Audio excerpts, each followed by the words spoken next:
ഇത് ഈജിപ്തിലെ ഫറോവയായിരുന്ന കുഫുവിന്റെ പിരമിഡാണ്.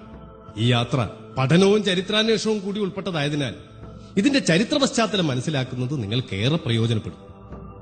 പ്രാചീന ലോകാത്ഭുതങ്ങളിൽ ആദ്യത്തേതായി കണക്കാക്കപ്പെടുന്നത് ഈ പിരമിഡാണ്. അല്ല, ചരിത്രവും പറഞ്ഞിരുന്നാൽ മതിയോ? വല്ലതും അകത്താക്കണ്ടേ? നേരെ ഇരുട്ടി തുടങ്ങി. എവിടെ തങ്ങും? അതാ പഴമയുടെ ഗന്ധമുള്ള ആ കൊട്ടാരത്തിൽ. ഏയ്, എല്ലാവരും നിൽക്കണേ. എനിക്ക് തല കറങ്ങുന്നത് പോലെ. എന്റെ കണ്ണിലാകെ ഇരുട്ട് നിറയുന്നു. എന്നെ ഒന്ന് പിടിക്കണേ. വിശപ്പും വേവലാതിയും കൂടിയപ്പോഴുണ്ടായ തലകറക്കമാണ്. അല്പം വെള്ളമെടുത്ത് മുഖത്ത് തളിച്ചാൽ മതി. എന്താ എന്താ സംഭവിച്ചത്?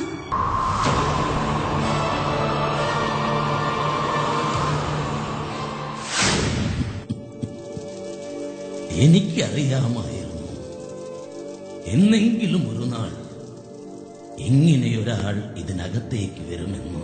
തീപ്സിലെ അമ്പരചുംബികളായ സൗധങ്ങൾ സമ്പദ് സമൃദ്ധിയുടെ അടയാളങ്ങളായി ശില്പകലയും ചിത്രകലയും സംഗീതവും പോഷിപ്പിക്കപ്പെട്ടു. അങ്ങനെ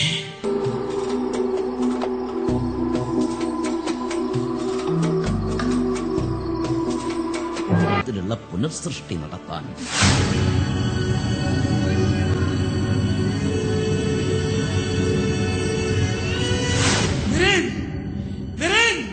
വിജയിച്ചു.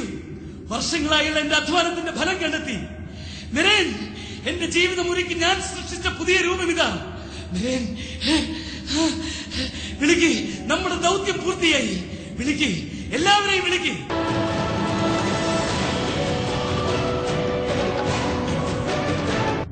മഹാമാന്ത്രിയനെ, നമുക്ക് സന്തോഷമായി. ഈ സന്തോഷം നാം എങ്ങനെ അറിയിക്കും? അടിയൻ ധന്യനായി പ്രഭു. നേരെ ഒരുപാടായി. മെരേനെ ഇതുവരെ കണ്ടില്ലല്ലോ. മഹാമാന്ത്രികന്റെ ഒരുക്കങ്ങൾ സഹായിക്കുകയാണ് കുമാരി.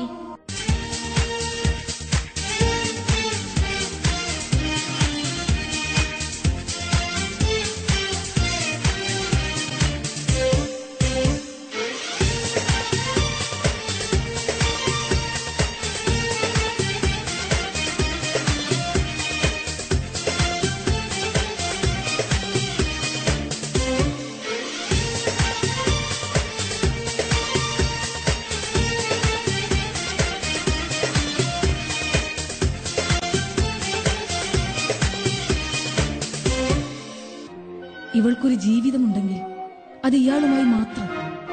ഇത് സത്യം.